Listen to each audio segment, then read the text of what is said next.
Hello guys, আজকে আমি তোমাদের শিখাবো এরকম ভিডিও তোমরা কিভাবে মেক করবে।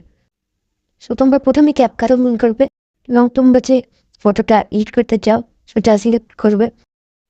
সিলেক্ট করার পর ফটোটা 5 সেকেন্ড করে নেবে। 5 সেকেন্ড করার পর প্রথমে একটা কিফ্রেম বসিয়ে দেবে তোমরা এবং শেষেও একটা কিফ্রেম বসিয়ে দেবে। তারপর প্রথম কিফ্রেম সিলেক্ট করে তোমরা মার্কসে চলে যাবে। এই মার্কসে গিয়ে মিরর অপশনে গিয়ে আমি যেরকম করছি সেরকম করে নেবে। এটা কিন্তু প্রথম কি ফিল্মের কাজ।